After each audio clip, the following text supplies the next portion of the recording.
E aí galera, aqui é o Username Gouresdo e eu tô aqui pra falar um pouco sobre jogos, mais ou menos uma lição que eu aprendi jogando eles. Antes de eu começar, eu vou ter que falar que tem spoilers sobre certos jogos, são relativamente velhos, mas ainda assim spoilers. Então se você não gosta disso, acho melhor você sair do vídeo. Bom, começar falando de BioShock. Vocês lembram desse jogo? Aquele jogo onde você atirava e usava superpoderes. Dizem que ele mudou um pouco a ideia de como se faz um jogo, etc. Se você não lembra, eu vou dar uma retrospectiva rápida. No jogo você vai basicamente matando hordas e hordas de oponentes, vai gerenciando seus recursos para saber se você sobrevive ou não, procura coisas para melhorar sua força, considera ou não se vai matar o chefão do meio que está lá, no meio de uma jornada sobre poderes e crescimento próprio. Enfim, chega um ponto onde você encontra o principal vilão da história, mais ou menos vilão, que é o Andrew Ryan.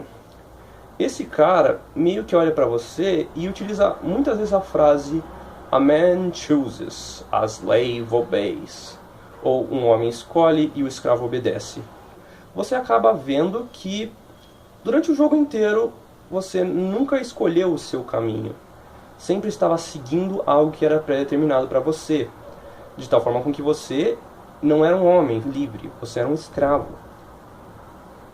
Enfim, conforme o jogo continua, você deixa de ser um escravo, reconquista sua liberdade, mata mais hordas de oponentes, procura recursos, considera matar um sub-boss ou não, numa jornada sobre poder e crescimento próprio.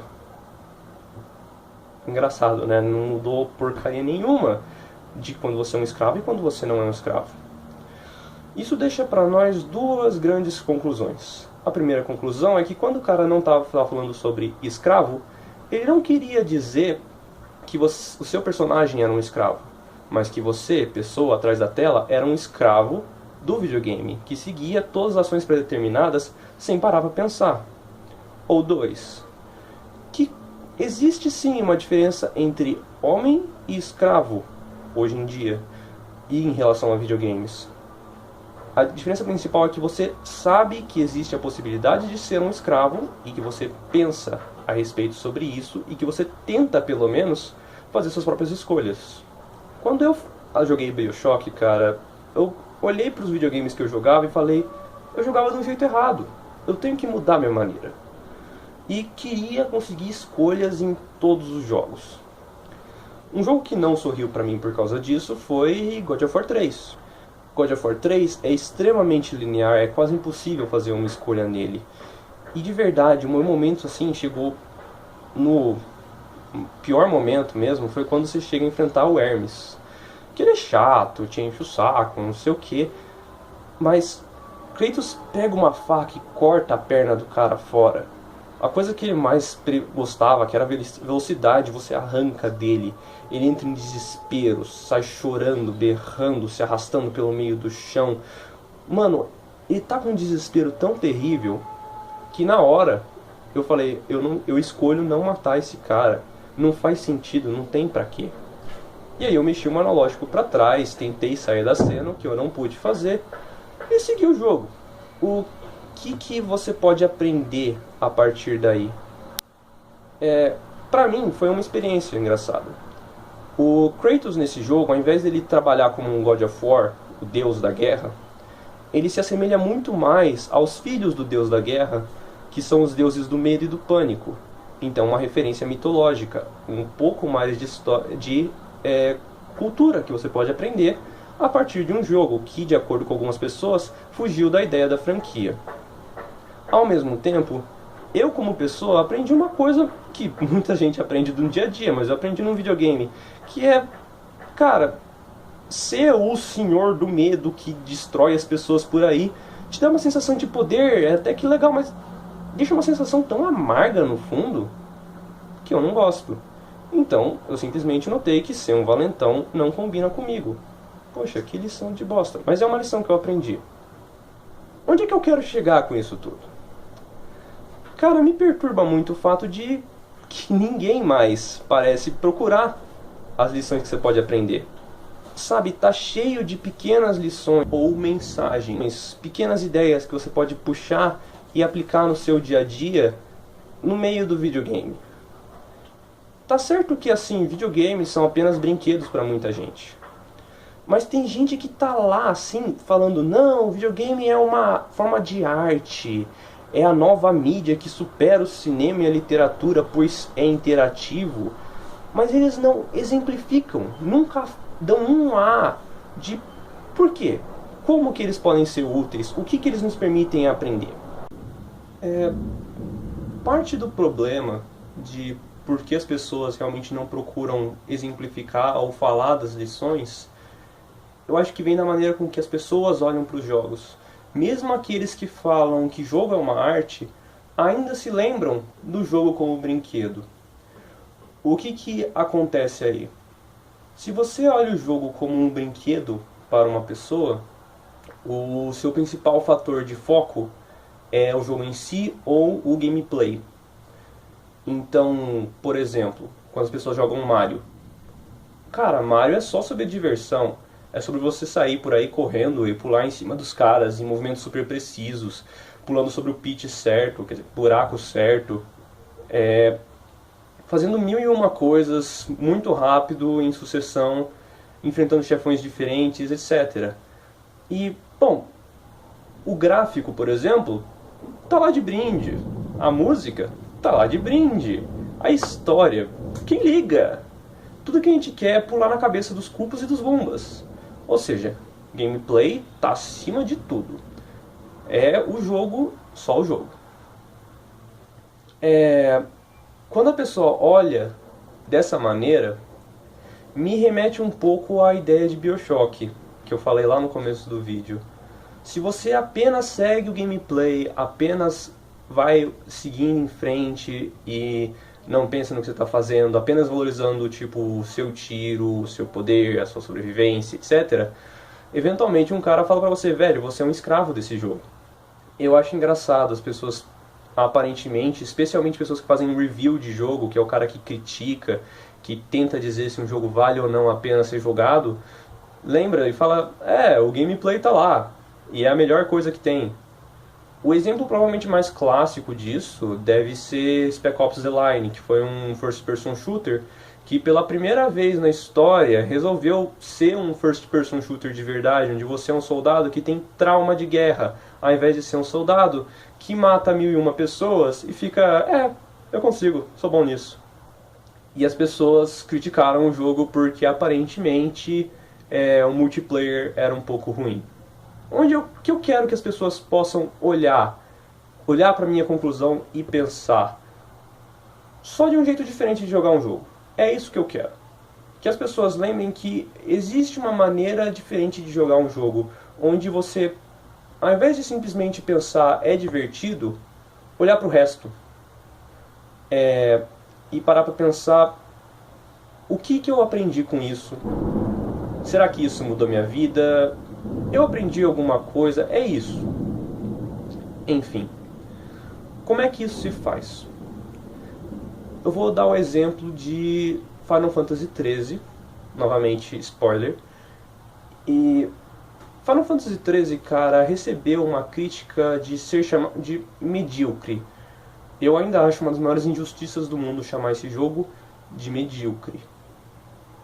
E por que isso aconteceu? Aparentemente porque todos os Final Fantasy eram abertos ou semi-abertos e esse era linear, o gameplay mudou, etc, etc, etc. Eu vou falar os pontos que eu vejo no jogo. O jogo começa mostrando claramente o seguinte: existem pessoas que estão sendo exiladas da sociedade porque tiveram contato com um ser semidivino. Você é uma dessas pessoas. Você entra no controle de 6 pessoas distintas que foram exiladas por entrarem em contato com esse ser semidivino. No meio desse caminho você consegue vários poderes e eventualmente cada um dos personagens acaba dando de cara com um ser chamado Eidolon. Um Eidolon somente aparece para uma pessoa. Só falando, isso tá escrito, tá? Não é coisa que eu interpretei. Tá escrito claramente na frente de todo mundo que um Eidolon só aparece quando uma pessoa chega num beco sem saída, onde ele não consegue mais tomar as decisões da sua vida. O Eidolon aparece e tenta matar a pessoa. E aí entra a decisão de você levantar a cabeça e seguir em frente, derrotando o seu Eidolon, ou morrer. Bem dark, mas enfim. Continuando com mais outros elementos do jogo. O jogo segue extremamente linear. Você simplesmente vai vendo cada um dos personagens seguindo caminhos muito simples. Nunca nada extraordinário. Apenas para, enfim, encontrar um Eidolon. Ao mesmo tempo, um outro elemento do jogo que chama muito a atenção é a música. A música de Final Fantasy XIII, obviamente, tem que ser comparada com a dos outros Final Fantasies. Em todos os outros Final Fantasies, o principal instrumento era uma corneta. Afinal de contas, a corneta é o instrumento que precede o herói. Se um herói vai entrar num castelo, se toca a corneta. Em Final Fantasy XIII, o principal instrumento é violino, e antes do violino é uma sequência de celos, violoncelo, fazendo som bem pesado e grave. No momento final, assim, perto do final do jogo, quando todos os 6 personagens encontraram e superaram um Eidolon, o mundo deixa de ser fechado e seguir em linhas retas. Ele se torna aberto. Caras, o que isso quer dizer? Vamos parar para pensar um pouco? Todas as pessoas que entraram em contato com um ser semidivino acabaram sendo exiladas. Eles estão seguindo por um caminho sem esperança, próximo do desespero. Quando isso chega ao limite, onde eles têm alguma coisa que fala, caraca, por que eu estou seguindo em frente? Uma força maior chega para eles e fala, você vai ter que escolher entre seguir em frente ou morrer agora. A música fala um pouco disso, seguindo primeiro por uma maneira opressiva, depois uma maneira leve. E enfim, quando todos já chegaram no final do poço, o mundo abre. Caras, o jogo inteiro fala sobre, se você seguir o caminho na sua frente, é possível que você simplesmente chegue em um beco sem saídas. O que você faz quando você chega num beco sem saída? Você tem que parar, refletir e pensar, vale a pena seguir em frente? E geralmente a pessoa fala, sim, vale a pena seguir em frente, mesmo que eu não veja o que está na minha frente.